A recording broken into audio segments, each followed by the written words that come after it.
किसके लिए योगा, जैसा बताया उन्होंने कि योगा किसके लिए, जुड़ने के लिए।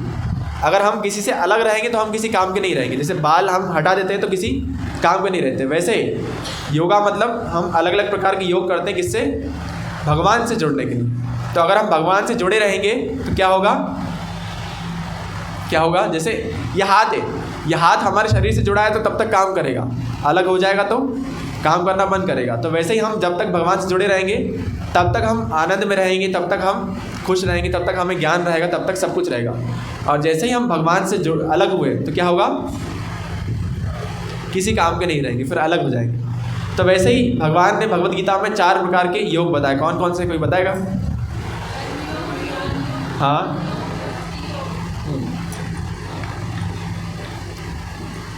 कर्म योग, ज्ञान योग, ध्यान योग और भक्ति योग। तो ये 4 प्रकार के योग में भगवान भगवत गीता में बताते हैं। कर्म योग का मतलब क्या हुआ, कर्मों के द्वारा भगवान से जुड़ना, मतलब अपनी जो 5 इंद्रियां हैं उसके द्वारा भगवान से जुड़ना। और ज्ञान योग का मतलब हाँ, मन के द्वारा ज्ञान, हम ज्ञान क्यों हासिल करते हैं, ताकि हमारा मन नियंत्रण रहे। जो मन के ऊपर कौन रहती है, बुद्धि। तो जितना ज़्यादा ज्ञान अर्जित करेंगे तो बुद्धि कंट्रोल में होगी और मन कंट्रोल में होगा। तो ज्ञान योग हम क्यों करते हैं, हाँ, ज्ञान योग क्यों करते हैं, मन को कंट्रोल, मन को भगवान से जोड़ने के लिए। और वैसे ध्यान योग क्यों करते हैं, ध्यान करते हैं हम क्यों करते हैं, टू कनेक्ट द इंटेलिजेंस, हमारी जो बुद्धि है उसको भगवान से जोड़ने के लिए। और भक्ति योग क्यों करते हैं, आत्मा को भगवान से जोड़ने के लिए। तो ये 4 प्रकार के योग हैं और इन चारों से हम भगवान से जोड़ सकते हैं। भगवान से किसी भी प्रकार से जुड़े तो हम क्या हो जाएंगे, काम के हो जाएंगे, नहीं तो कोई काम करें। तो वैसे ही अलग अलग प्रकार के योग हैं, उसको हम देखते हैं। तो आपको क्या लगता है इसमें से सबसे अच्छा कौन सा है? हाँ, भक्ति योग। और कोई सबसे अच्छा कौन सा है जो सबसे इजी भी पड़े, सबसे अच्छा भी हो और आसानी से कर सके? कर्मयोग। कौन बोलता है कर्मयोग? हाँ, माता जी बोलती है, प्रभु जी बोलते हैं। और भक्ति योग और ध्यान योग, मेडिटेशन। आजकल बहुत सारे मेडिटेशन सेंटर चलते हैं। हाँ, और कोई? हाँ, ज्ञान योग। देखिए, इसको एक एक करके समझते हैं, फिर आप बताइए सबसे इजी कौन सा है, सबसे इजी, सबसे ज़्यादा प्रैक्टिकल और जो हम कर सके आज के समय में, वो सबसे अच्छा कौन सा है। हाँ, वो अभी समझते हैं। तो देखिए, अलग अलग करके समझते हैं। देखिए, सबसे पहला कौन सा है, कर्म योग। तो कर्म योग के लिए आपको क्या करना पड़ेगा, भगवान से जोड़ने के लिए, जैसा इसमें बोल रहे हैं, इंद्रियों को भगवान से जोड़ना पड़ेगा। तो 5 इंद्रियों को भगवान से जोड़ने के लिए क्या करना पड़ेगा, आपको एकदम कंट्रोल वाली लाइफ जीनी पड़ेगी। मतलब इंद्रियों को वो चीज़ नहीं देना जो उसको अच्छी लगती है, समझ रहे हैं? इंद्रियों को वो चीज़ नहीं देना जो उसको अच्छी लगती है। जैसे कर्मयोग में भगवान बताते हैं भगवत गीता में कर्मयोग के बारे में। तो भगवान कौन सी योग पद्धति के बारे में बोलते हैं, अष्टांग योग। सुना है किसी ने? अष्टांग योग करा है किसी ने? कर कोई नहीं सकता। तो क्या क्या बोलते हैं उसमें, 8 स्टेप्स बताते। कौन कौन से? हाँ, यम, नियम, हाँ, उसके बाद आसन की पहले प्राणायाम।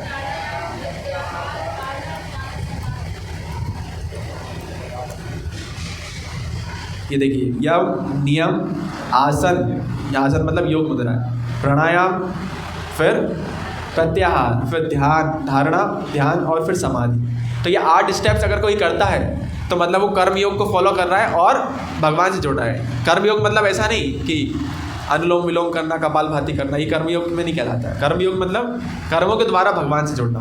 तो सबसे पहले यम। यम में क्या होता है, संयम, मतलब कंट्रोल करना। यम और नियम को अगर हम देखेंगे एक सिंपल भाषा में, डूस एंड डोंट्स, ये दोनों फॉलो करना। और फिर उसके बाद आसन, अलग अलग योग मुद्राएं सीखना और सही तरीके से सीखना। गलत सीख लिए तो क्या होगा, उल्टा असर पड़ जाएगा। और प्राणायाम, प्राणायाम में क्या होता है, सांस पर नियंत्रण करना, मतलब अनुलोम विलोम, कपालभाति जो हम करते हैं। फिर प्रत्याहार, मतलब इंद्रियों को वापस लेना, मतलब ऐसा आहार जिससे इंद्रियां एकदम क्या बोलते हैं, सिकुड़ जाए या वापस ले जाए। फिर धारणा, मतलब एकाग्रता, एकदम 1 पॉइंटेड फोकस। फिर ध्यान, मेडिटेशन करना। और फिर समाधि, इसको बोलते हैं नाड़ी, वो जो बोलते हैं नाड़ी चक्र जागृत करना, ये करना वो करना, उसमें रहता है। देखिए, पता नहीं कहाँ आएगा, ये देखिए ये रहा, ये अष्टांग योग के अंदर आता है, नाड़ी चक्र को जागृत करना। तो कुल मिला के कर्मयोग में आपको क्या करना पड़ेगा, ये 8 स्टेप्स फॉलो करनी पड़ेगी। तो आप बताइए, हम थोड़ा बहुत टीवी में से बाबा रामदेव को देख के या कहीं योगा क्लास ज्वाइन करके क्या करते हैं, आसन करते हैं या प्राणायाम करते हैं, उसके अलावा यम नियम कहाँ गया? घर में हम आलू के पराठे खाएंगे, यहाँ आएंगे तो बढ़िया पूड़ी खाएंगे, खीर खाएंगे, तो यम नियम तो कर नहीं रहे हम। डॉक्टर क्या बोलता है शुगर के पेशेंट को, आपको मीठा नहीं भी खाना है और साथ में हाँ चलना भी है, वॉकिंग भी करना है, दवाई भी खाना है और साथ में मीठा भी नहीं खाना है, दोनों चीज़ें फॉलो करना है, डूज एंड डोंट्स। एक चीज़ नहीं, एक से काम नहीं चलेगा। तो वैसे ही अगर अष्टांग योग से, कर्म योग से आपको भगवान से जुड़ना है तो आपकी इंद्रियों को जो भी अच्छा लगता है उससे आपको अपनी इंद्रियों को खींचना पड़ेगा। समझ रहे हैं? अच्छा कुछ देखना अच्छा लगता है तो वहाँ से अपनी इंद्रियों को खींच लीजिए, और वहाँ पे देखना भी नहीं गलती से भी। अच्छा कुछ खाना अच्छा लगता है तो एकदम उसको साइड कर दीजिए, उबली हुई सब्जियाँ खाइए, एकदम उबली हुई लौकी, उबली हुई करेला। और कुछ अच्छा सुनना अच्छा लगता है तो वो भी नहीं सुन सकते, कुछ बोलना अच्छा लगता है तो मौन व्रत धारण कर लीजिए। ऐसा अष्टांग योग में क्या रहता है, 8 नाड़ी चक्र जागृत करने, मतलब समझ लीजिए वो नाड़ी चक्र जागृत करके करते क्या है, आत्मा के शरीर से निकलने के 9 द्वार रहते हैं, है ना, 9 द्वार रहते हैं, सबने पढ़ा है। 2 नाक के छेद, 2 कान के, 2 आँख के और 1 मुंह और उधर बस जो जनेंद्रियाँ रहती है वो। तो ये 9 द्वार रहते हैं, लेकिन इन 9 द्वारों से जब आत्मा निकलती है तो गारंटी नहीं कि उसको मोक्ष मिलेगा कि नहीं। लेकिन नाड़ी चक्र जो 7 चक्र है, 8 चक्र कितने रहते हैं, 8 रहते हैं ना, 7 रहते हैं, 7-8 रहते हैं, 7 रहते हैं। तो 7 चक्र जागृत करके आत्मा को यहाँ से निकालना, इन 9 छेदों 9 द्वारों से ना निकाल के यहाँ ऊपर से निकालना, जिससे वो डायरेक्ट भगवान के पास जाए। तो ये मुश्किल है कि नहीं है? हाँ, यह नियम फॉलो करना ही बहुत मुश्किल है। उसके बाद अगर हम प्राणायाम करते हैं तो वो प्राणायाम यम नियम फॉलो करे बिना अगर हम प्राणायाम करते भी हैं तो उसका कोई मतलब नहीं है। ये ऐसा है कि कोई शुगर का पेशेंट मीठा खाया जा रहा है लेकिन साथ में गोलियां भी लिए जा रहा है, तो कहाँ से उसका शुगर कंट्रोल होगा? हाँ, समझ रहे हैं? तो कर्मयोग क्या करना आसान है कि मुश्किल है? क्या बोलते सब लोग? आवाज़ नहीं आ रही। मुश्किल है, हाँ, बहुत ज़्यादा मुश्किल है। यम नियम फॉलो करने के बाद ही, समाधि तो बहुत दूर की बात, यम नियम ही हमसे नहीं होता, डूज एंड डोंट्स। और फिर नाड़ी चक्र जागृत करना, ये करना वो करना, तो बहुत मुश्किल है। तो कर्मयोग को हम साइड में कर देते कि भैया अभी हमसे नहीं होगा। किसी से हो पाएगा क्या? मुश्किल है, नामुमकिन तो नहीं है, हमारे लिए नामुमकिन नहीं एक तरीके से।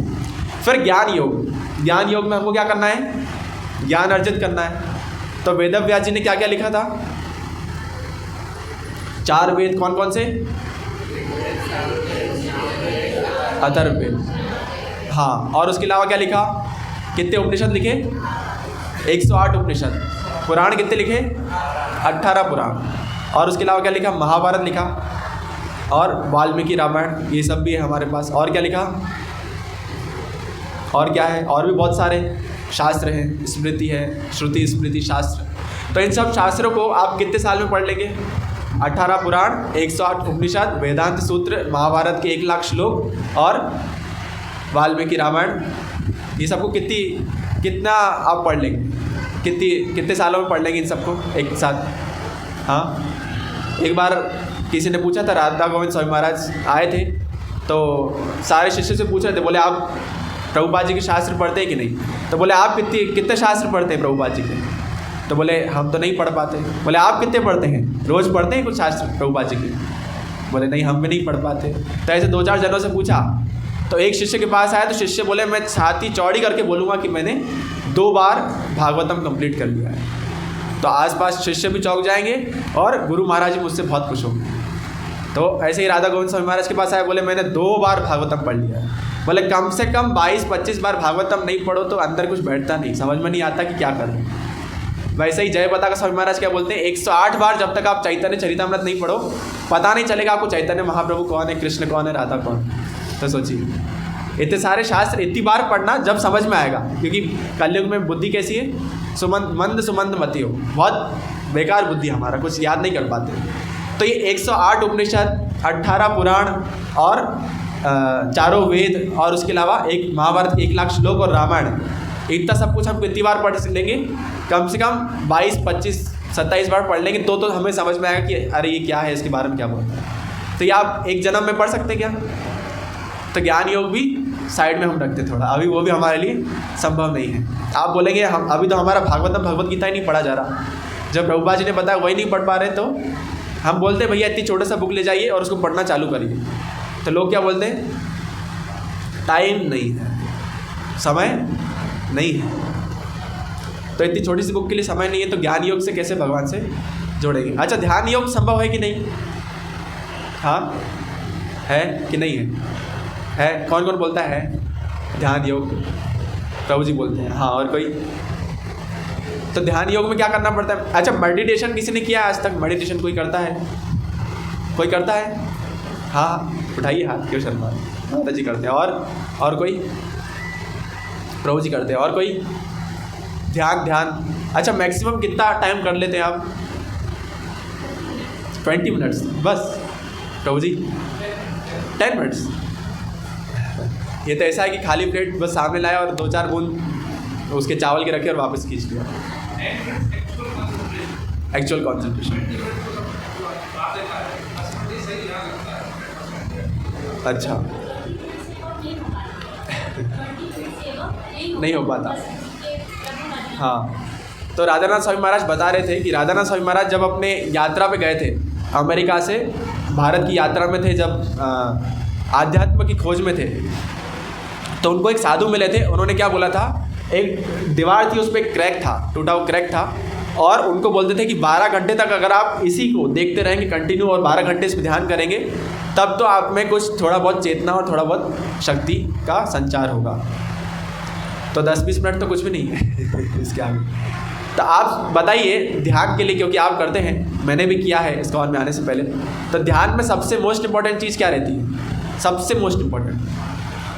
हाँ, शांति रहती है। और सबसे मोस्ट इम्पॉर्टेंट वातावरण अच्छा रहना चाहिए, और एकदम शांत माहौल, और कंसंट्रेशन तो रहना ही चाहिए, तो ध्यान कैसे होगा? और हाँ, विवेक प्रभु कुछ बोले क्या? अकेलापन। हाँ, अकेलापन तो आजकल बहुत मुश्किल है। आप ध्यान करेंगे तो पास से वाइफ आवाज़ लगाएगी, भैया आप सब्जी लेकर आओ, बहुत हो गया ध्यान आपका। अकेलापन तो बहुत मुश्किल है कलयुग में। हाँ, और क्या होना चाहिए ध्यान करने के लिए? हाँ, इंद्रियां तो धीरे धीरे होगी कंट्रोल में, उसके लिए तो ध्यान कर रहे हैं। और क्या होना चाहिए? हाँ, मोबाइल तो हर किसी के लिए दूर रखना होगा।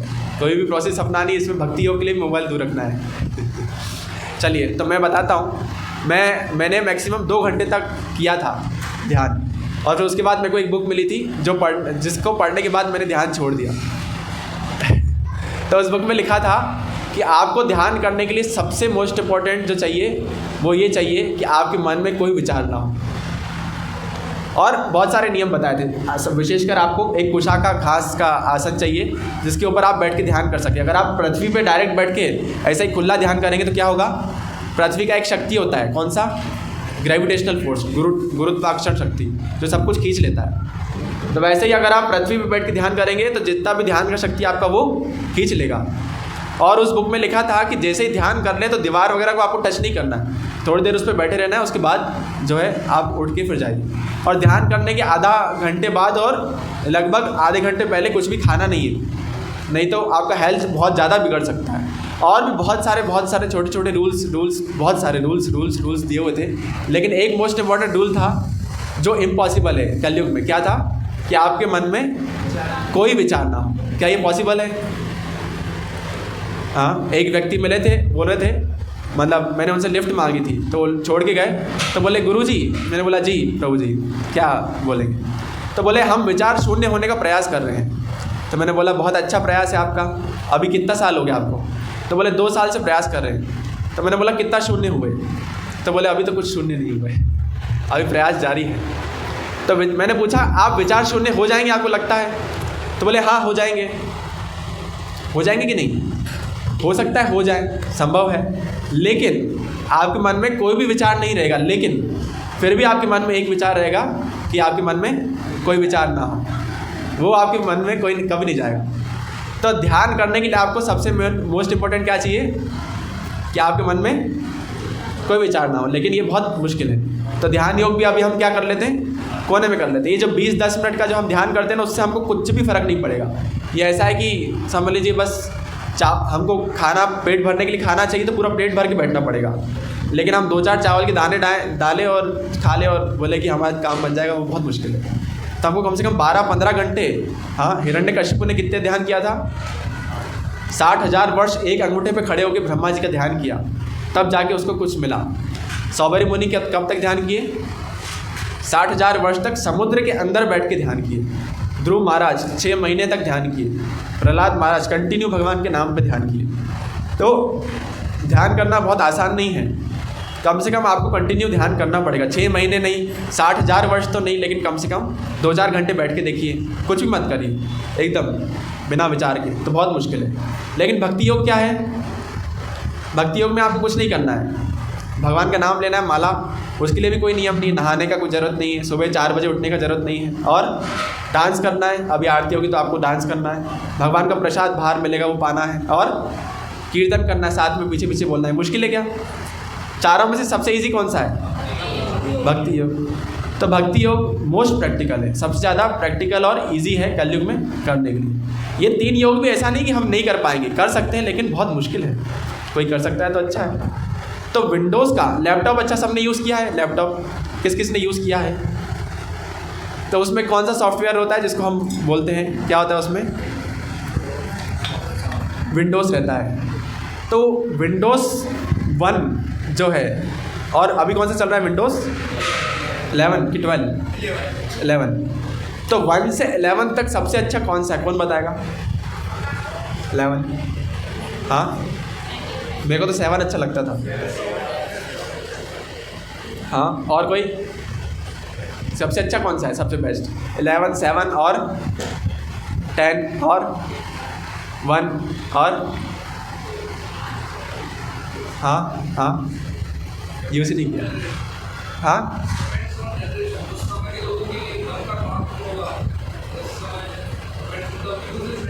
यूसेज के हिसाब से डिपेंड करता है, लेकिन सबसे बेस्ट फिर भी एक फाइनल रिजल्ट देना हो तो कैसे देंगे? विंडोज 7 अच्छा है।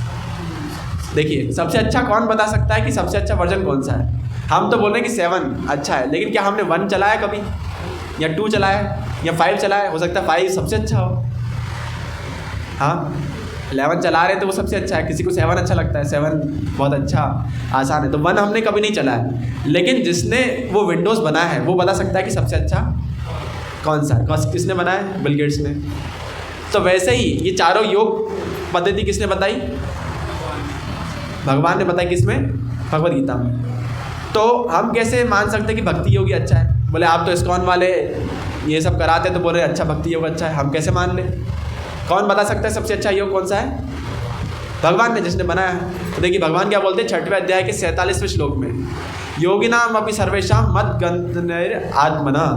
क्या बोलते हैं कि सभी योगियों में से सबसे सर्वश्रेष्ठ योगी कौन सा है? जो who always abides in me, thinks of me within himself, मतलब and renders transcendental loving service to me। भक्तिमय, प्रेम पूर्वक प्रीतिमय सेवा करता है, मेरे बारे में सोचता है, मुझे हर समय स्मरण करता है, और अल्टीमेटली वो मेरे पास आता है। और ये क्या बोल रहे हैं? दैट इज़ माई ओपिनियन, ये मेरा मत है। क्या बोल रहे हैं? Yoga and it is highest of all, is the highest of all. ये जो योगा, ये कौन सा योगा है? मेरे बारे में स्मरण करना, मेरा ध्यान करना, मेरी सेवा करना, ये सब कौन सा योगा है? भक्ति योग। तो भगवान क्या बोल रहे हैं कि भक्ति योग सबसे सर्वश्रेष्ठ है, ये मेरा मत है। अर्जुन को ऐसा बोल रहे हैं। तो फिर हमें क्या करना चाहिए? भक्ति योग। अच्छा, कुछ लोग बोलते हैं कि सारे रास्ते क्या है? एक ही तरफ जाते हैं, कर्म योग करो, ध्यान करो, ज्ञान करो, भक्ति योग करो, सब एक तरफ जाते हैं। जाते हैं कि नहीं? सभी रास्ते एक तरफ जाते हैं क्या? हाँ, जाते हैं। जैसे हमको मुंबई जाना हो और अगर हम दिल्ली की ट्रेन में बैठ जाएं तो मुंबई पहुंच जाएंगे? पहुंच जाएंगे, लेकिन थोड़ा मुश्किल है। दिल्ली जाना पड़ेगा, फिर दिल्ली से दूसरी ट्रेन पकड़ के मुंबई जाना पड़ेगा, और एक सीधा साधा हमारे पास रास्ता है कि डायरेक्ट मुंबई में बैठो। तो ऐसा होता है। तो वैसे ही ध्यान योग, ज्ञान योग और कर्म योग कैसा है? जैसे इनडायरेक्ट प्रोसेस, जैसे सीढ़ी चढ़ते हैं, एक एक टप्पा, एक एक टप्पा, एक एक टप्पा। समझ लीजिए ये ऊपर फ्लोर है, तो ऊपर चढ़ने में किस किस को दिक्कत होती है? तो यहाँ पे लिफ्ट लगवा दे तो जब आप सीढ़ी चढ़कर आए एक सीढ़ी, वो कैसा है? बाकी जो 3 योग है, कर्म योग, ज्ञान योग और ध्यान योग। और भक्ति योग कैसा है? बस लिफ्ट का बटन दबाओ, सू करके ऊपर, ऐसा। तो वो है क्या? भक्ति योग। जैसे एक बहुत अच्छा स्टोरी आता है। एक बार क्या हुआ, चार एम्प्लॉय थे और वो काम करते थे बैंक में। तो बैंक का मैनेजर उनसे खुश होकर क्या किया, बोले कि मैं आपको अपनी तरफ से क्या करता हूँ, अमेरिका का ट्रिप देता हूँ फ्री ऑफ कॉस्ट। क्या देते हैं? अमेरिका का ट्रिप फ्री ऑफ कॉस्ट। उसमें आपको क्या करना पड़ेगा, हमारी तरफ से ही होटल, आपको हमारी तरफ से ही रहना, हमारी तरफ से ही खाना, बस आपको टिकट अपना करना पड़ेगा। तो चले जाएंगे आप? आपको ऐसा ऑफ़र मिले तो कभी? हाँ, नहीं? क्यों? टिकट तो महंगा है, लेकिन फ्री में रहना भी तो मिल रहा है, अमेरिका जाने को मिलेगा। तो वो व्यक्ति क्या है, वो तो सब तो तैयार हो गए, वो बहुत आप सब भक्त तो नहीं जाएंगे, लेकिन वो 4 व्यक्ति तो तैयार हो गए। बोले क्या? बोले अरे भाई क्या बोलता है, चले कि नहीं? बोले हाँ चलते, क्या हुआ, फोकट में ही तो जाना है, टिकट का पैसा जुगाड़ कर लेंगे कहीं से, उधारी में कहीं से मांग लेंगे, बाद में देते रहेंगे। तो उन्होंने टिकट का पैसा जुगाड़ कर लिया और फिर चले गए अमेरिका। तो अब चारों दोस्त क्या है, एक ही कमरे में रुके थे और उनका कमरा कौन से था? अब अमेरिका में गए तो बोले इतना ऊंचा बिल्डिंग, उनको जो रूम मिला 100वें माले पे मिला। 150 फ्लोर की बिल्डिंग थी और 100 फ्लोर पे 100वें माले पे उसको क्या मिला? उनका रूम मिला। तो उन्होंने देखा, पर लिफ्ट वहाँ पे हमेशा काम करती थी, इन्वर्टर भी था, सब कुछ था, कभी बंद नहीं होती थी। तो लिफ्ट में ऊपर आते जाते थे और उन्होंने प्लान बनाया कि भैया हो सकता है हम अलग अलग जाएंगे, पूरा अमेरिका घूम लेंगे और जो भी आखिरी में आएगा या पहले जाएगा रिसेप्शन पे चाबी जमा कर देंगे और फिर आखिरी में साथ में लेते आएंगे, जो भी पहले आएगा रूम में लेते हुए आएगा। तो उन्होंने क्या, आखिरी दिन था, अब आखिरी दिन पे बोले कि भैया टिकट अपना पैसा लगा है, पहले से रिजर्व है, तो प्लेन मिस नहीं करना है अपन को, अपना पैसा बर्बाद नहीं करना है, तो अच्छा है अपन जल्दी से पैकिंग करके चले। तो उन्होंने प्लानिंग करी कि आज सब जल्दी आएंगे और यहाँ पे इस जगह पे सब मिल जाएंगे। तो बोले ठीक है। तो जैसे ही सब इस जगह पे मिल गए और जैसे ही होटल में आए तो होटल के मालिक ने बोला sorry, we are very sorry. तो बोले क्या हुआ, काहे के लिए आप सॉरी बोल रहे हैं? बोले आज लिफ्ट बंद है, आज उसमें काम चल रहा है इन्वर्टर में, तो लाइट गई हुई है और लिफ्ट भी बंद है, तो आपको सीढ़ियाँ चढ़ के जाना पड़ेगा। सीढ़ियाँ चढ़ के 100वें माले पे? बोले हम तो 3rd फ्लोर नहीं चढ़ पा रहे, इस्कॉन के लिए 3रा फ्लोर नहीं चढ़ पा रहे, 100वां माला कौन चढ़ेगा? तो क्या बोले हम 100वें माला चढ़ नहीं पाएंगे। तो लेकिन फिर चारों दोस्त डिस्कस किए, बोले कि भैया जाना तो पड़ेगा किसी भी हालत में, क्यों? पैसा टिकट का अपना लगा है। तो क्या करते हैं, एक काम करते हैं, बातें करते करते, जब बातें करते हैं तब समय का पता नहीं चलता कैसे गुजर जाता है। तो बोले 4 दिन में अमेरिका में आपका जो भी एक्सपीरियंस हुआ वो आप हमें बताइए, वो बातें करते करते अपन क्या करेंगे, ऊपर चलेंगे और 100वें माले तक पहुंच जाएंगे, फिर सामान लेके। बोले कि 5 मिनट में लिफ्ट सुधर जाएगी, तब तक आप ऊपर जाइए। तो बोले तब तक हम ऊपर जल्दी से पहुंचना पड़ेगा, नहीं तो लेट हो जाएंगे। तो पहला दोस्त अपना एक्सपीरियंस बताना चालू किया और वो 20वें फ्लोर पे पहुंच गए। फिर दूसरा दोस्त अपना एक्सपीरियंस बताना चालू किया तो वो पहुंच गए 60वें फ्लोर पे।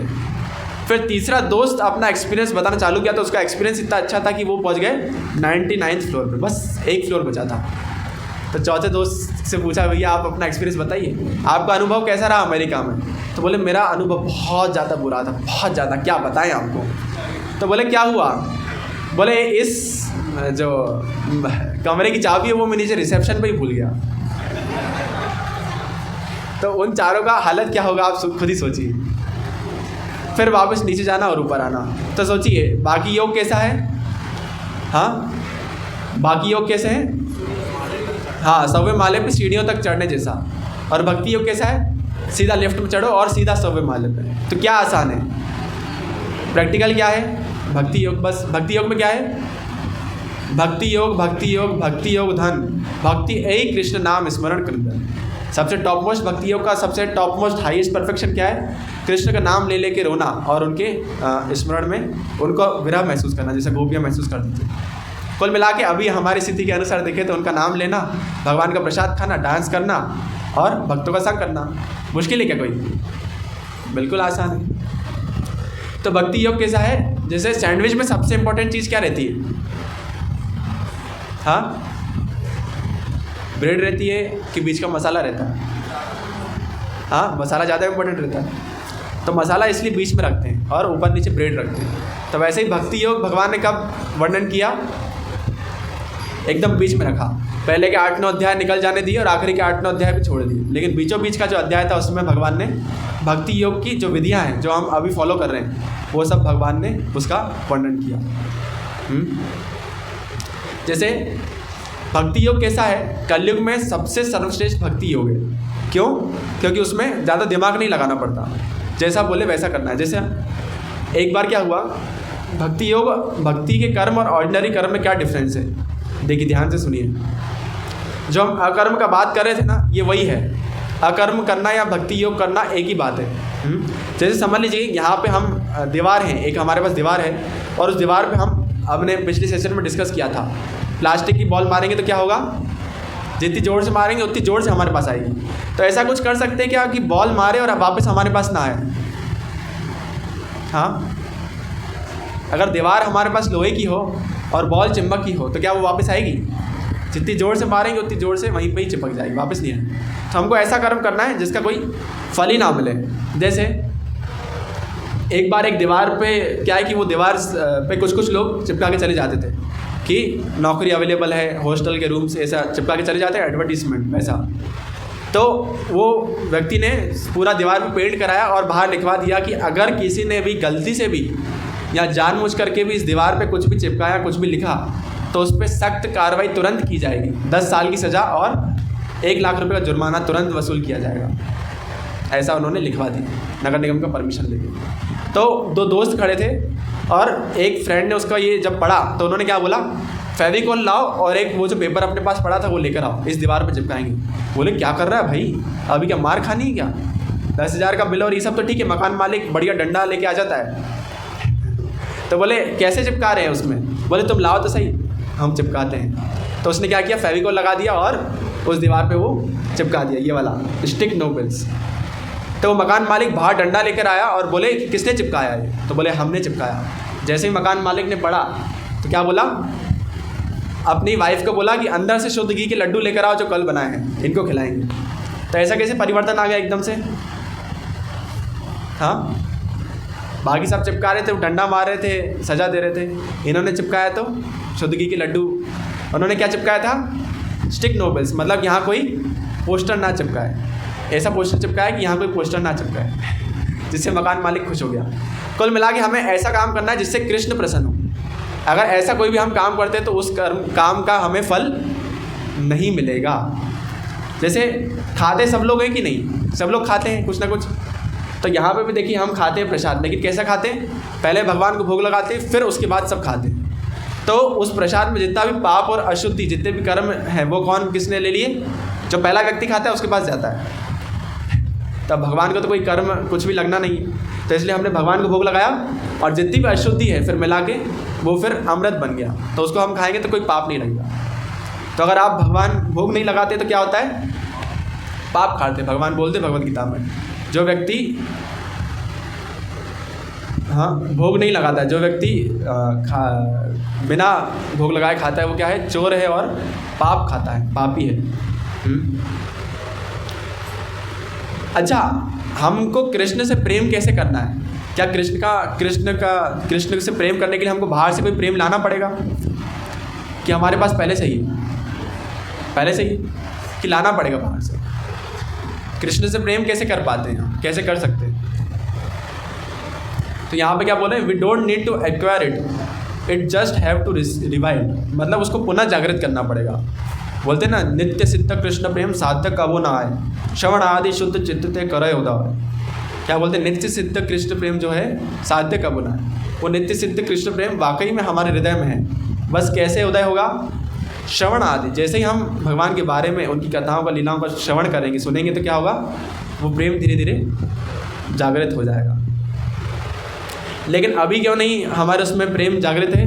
क्योंकि हमारे अंदर ये 6 विकार कृष्ण है हृदय में, और बाहर से ये 6 प्रकार के विकार हैं, काम, क्रोध, लोभ, मोह, मद और मत्सर है। अच्छा, कुछ FAQs पढ़ते हैं कि भक्ति योग करने के लिए हमको क्या करना पड़ेगा। तो जैसे कुछ लोग क्या बोलते हैं, भक्ति योग करने के लिए क्या करना पड़ेगा हमें? हाँ, घर छोड़ना पड़ेगा, आप जैसे हेयर स्टाइल कराना पड़ेगा, मंदिर में आना पड़ेगा, कपड़े ऐसे पहनने पड़ेंगे। तो ऐसा करना पड़ेगा क्या? किसी को बोलते भैया हम माला करो, तो बोले अभी से आप क्यों, घर वाले बोलते हाँ अभी से क्यों माला करवा रहे हैं, अभी से क्यों बाबा बना रहे से, अभी कोई उम्र है क्या भगवत गीता पढ़ने की, माला जपने की, ये तो बाद का काम है। तो लोगों को डर रहता है कि भैया बाबा ना बन जाए, माला करेगा इस्कॉन में जाएगा तो क्या बन जाएगा, बाबा बन जाएगा। अमोघ लीला प्रभु का एक वीडियो आया था बहुत अच्छा, किसी ने देखा था, बोल रहे थे कि बोले बच्चा साधु बन जाए तो माँ बाप को बहुत ज़्यादा दिक्कत होती है, लेकिन आतंकवादी बन जाए तो कोई दिक्कत नहीं। वो बताते हैं बोले हमारा बेटा 11 लाख रुपए कमाता है, हमको भेजता है, और बड़े होके वृद्धाश्रम में उनको छोड़ दे तो भी कोई दिक्कत नहीं। बोले ठीक है, जैसे उसके संस्कार, ठीक है, एक्सेप्ट कर लेते हो। कहीं दूर रहने लग जाए अमेरिका वगैरह में तो भी कोई दिक्कत नहीं, माँ बाप से दूर है कोई दिक्कत नहीं, और आर्मी में भर्ती हो जाए और अपना जीवन त्याग दे उसी में ही लड़ते लड़ते तो भी कोई दिक्कत नहीं, लेकिन साधु नहीं बनना चाहिए। लेकिन क्या हमको भक्ति करने के लिए साधु बनना जरूरी है? नहीं, बिल्कुल नहीं। साधु बने बिना, अर्जुन को भगवान ने भगवत गीता का ज्ञान दिया तो अर्जुन क्या कोई साधु था?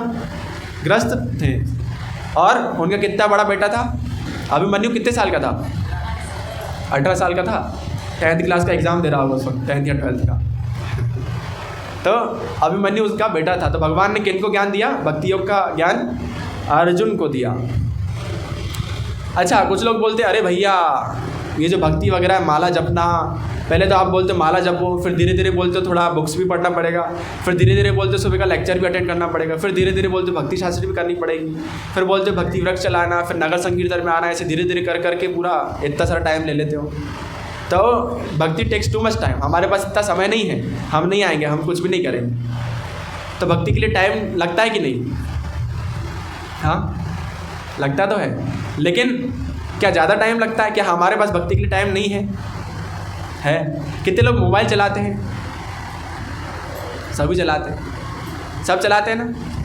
अच्छा, कितने लोग मोबाइल में काम की चीज़ चलाते हैं? पूरा दिन जितनी देर मोबाइल चलाते काम की ही चलाते हैं। कोई भी नहीं चलाता, माता जी चलाती है। हाँ, माता जी यूँ कर रही है रील्स। माता जी भी रील्स देखती है। तो असल में क्या है कि हम मोबाइल, हाँ, एक स्टूडेंट से मैंने पूछा, बोले मोबाइल कितने चलाते हैं? तो बोले कम से कम 8 से 10 घंटे। सुबह 4 बजे सोते हैं और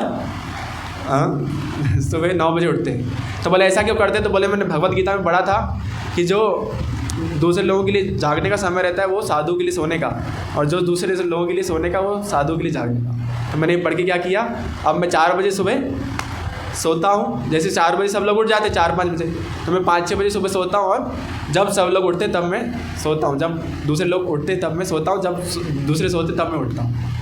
तो गलत भगवत गीता का तात्पर्य, गलत अर्थ निकाल लेते हैं। इसलिए क्या बोलते हैं, भगवत गीता गुरु के निर्देशन में किसी से जाके सीखना पड़ना चाहिए। तो भक्ति क्या ज़्यादा टाइम लेती है? Takes too much time? नहीं, बिल्कुल नहीं। हम अगर 24 घंटे का हिसाब लगाएंगे तो वाकई में हम देखेंगे 24 में से 8-10 घंटे तो हम यूँ ही गवा देते हैं, सोने में, खाने में, पीने में, नहाने में, और उसके अलावा बाकी जो 12-15 घंटे बचते हैं उसमें से हम काम कितना करते हैं? 8-1 घंटे करते होंगे, उससे ज़्यादा मैक्सिमम। तो आप शेड्यूल बनाइए पेपर में तो पता चलेगा। तो कुल मिला के आप 5 से 6 घंटे रोज़ बर्बाद करते हैं, आपको पता चलेगा। उतने में आप क्या कर लेंगे? भक्ति कर लेंगे। 2 घंटे लगते 16 माला करने में, वो तो कर ही सकते हैं। ओह अच्छा, ये तो सब लोगों का प्रश्न रहता है। बोले भक्ति तो क्या है जी? बुढ़ापे का काम है। कहाँ जवानी में फिर रहे हो माला लिए अंश प्रभु, बुढ़ापे का काम है भक्ति तो। तो क्या बोलते हैं, भक्ति तो बुढ़ापे का काम है। अभी काहे के लिए माला लिए फिर रहे हो, इस्कॉन में जाते हो? जब बूढ़े हो जाओ तब चले जाना। तो सही है कि नहीं? तो बुढ़ापे में क्या है, लाठी लेके चलते हैं और आंखें कमज़ोर हो जाती है, माला लेंगे तो यूँ हाथ काँपेंगे। तो कैसे माला करेंगे? भगवत गीता में कुछ समझ में नहीं आता, ऐसे घुस के पढ़ते हैं। तो कैसे भक्ति में, बुढ़ापे में भक्ति करेंगे? प्रहलाद महाराज क्या कहते हैं, कौमारत आचरित प्रज्ञ। सबसे सही एज भक्ति चालू करने की क्या है? 5 वर्ष, कौमार अवस्था 5 वर्ष। तो आपने कब भक्ति चालू करी? 60 वर्ष की। और हाँ 9, ये भी लेट हो गए। और आप कितने वर्ष के? हाँ 9, तो आपने भी लेट हो गए। कोई 5 साल का है यहाँ पे? नहीं है। माता जी आप कितने उम्र के हैं? हाँ ये जो बैठे हैं, नहीं ये आपके पास में। हाँ, कितने साल के हैं? 8। आप भी 3 साल लेट हो गए। तो देखिए, प्रहलाद महाराज के अनुसार और शास्त्र के अनुसार हम सब जितने भी यहाँ पे बैठे ऑलरेडी बहुत लेट भक्ति चालू करेंगे, और फिर उसके बाद ये बोले अरे भक्ति तो बुढ़ापे का काम है। तो शंकराचार्य जी बोलते, क्या बोलते हैं? अंगम गलितम पलितम मुंडम दश वीनम जातम तुंडम तदपितम उच्यति आशा पिंडम भज गोविंदम भज गोविंदम भज गोविंदम मूड पते। तो जब बुढ़ापे में जैसे जैसे हम बड़े होते हैं और बूढ़े होते जाते तो क्या होता है? यमराज एक एक नोटिस करके भेजते जाते हैं। तो सबसे पहला क्या होता है? अंगम गलितम, स्किन जो है लूज़ हो जाती है, लटक जाती है बुढ़ापे में, देखा है कि नहीं? अंगम गलितम। उसके बाद पलितम मुंडम, ऐसा हेयर स्टाइल आपको कराने की ज़रूरत नहीं पड़ेगी, बाय डिफ़ॉल्ट ऐसा हेयर स्टाइल धीरे धीरे बन जाएगा। तो अंगम गलितम पलितम मुंडम दशह वीनम जातम टुंडम। मेरी एक मासी थी, तो जब मैं मतलब दूर रहती थी, अहमदाबाद में रहती थी, तो कभी कभी मिलना होता था, तो उनको दांत जो है नकली दांत लगे हुए 3 साल हो गए थे, लेकिन मैंने देखा नहीं था आज तक। तो एक बार उन्होंने क्या किया, संतरा खाया और संतरा खा के दांत निकाल के डब्बी में रख दिया। तो मैं चौंक गया, बाप रे क्या किया। तो मैंने पूछा, बोले मासी कितने साल हो गए आपको? तो बोले 3 साल हो गए, तुमको पता ही नहीं। तो अंगम गलितम पलितम मुंडम दशह वीनम, एक एक करके जो दांत गिरने लग जाते, जातम टुंडम तदपिनम उच्यति आशा पिंडम। हाँ नहीं, उसके बाद वृद्धो याति गृत्वा दंडम, जैसे ही बूढ़े हो जाते तो डंडे के ऊपर लाठी लेके चलने लग जाते हैं, दोनों पैर से चल भी नहीं पाते। लेकिन उसके बाद भी क्या है? तदपि न मुच्यति आशा पिंडम, तभी भी जो आशा है वो नहीं छोड़ते कि हमारा पोता बड़ा होगा, उसके बाद उसका शादी देखेंगे, उसके बाद ये हो करेंगे, वो करेंगे, ये करेंगे। तो बुढ़ापे में तो भक्ति करेंगे ही नहीं, इम्पॉसिबल है, नहीं कर पाएंगे। शरीर भी साथ नहीं देता और ना घर वाले करने देंगे। लेकिन अभी आप कर सकते हैं। तो भक्ति बुढ़ापे का काम है कि अभी का? जितने 5 साल सबसे सही उम्र है, लेकिन अगर आप लेट हो गए तो जैसे ही पता चले आपको भक्ति क्या है, उसी समय से चालू कर लीजिए। अच्छा, भक्ति में तो क्या है, लोग इमोशनल सेंटिमेंटल हो जाते हैं। ये देखो, हरे कृष्णा वाले रास्ते पे हरे कृष्णा करते हुए गाते रहते हैं, नाचते रहते हैं, पता नहीं क्या, जब आरती चालू होती है यूँ हाथ झूमने लग जाते हैं। एक वीडियो मैंने देखी थी, उसमें बोल रहे थे, बोले इस्कॉन वाले प्रसाद में कुछ नशा मिलाते हैं, और नशा मिला के क्या खिला देते हैं, और प्रसाद खाने में ऐसा पता नहीं क्या नशा आता है, वो नशा खा के नाचने लग जाते लोग। तो बोले कभी भी इस्कॉन में जाओ, प्रसाद मत खाओ।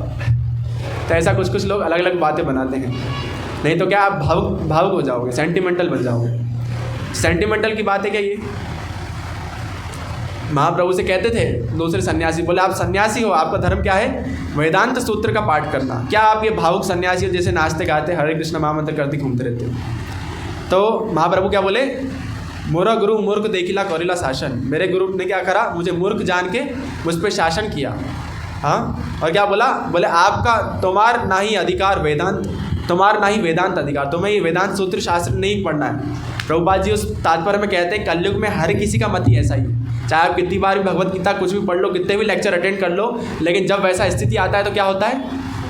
हमको सब कुछ पता है कि हमें ये नहीं करना चाहिए, हाँ, लेकिन क्या होता है, जैसे ही हमारे पास वो स्थिति आती है तो क्या होता है, वो सारा सब कर्ण जैसा स्थिति हो जाता है, सब रफू चक्कर हो जाता है।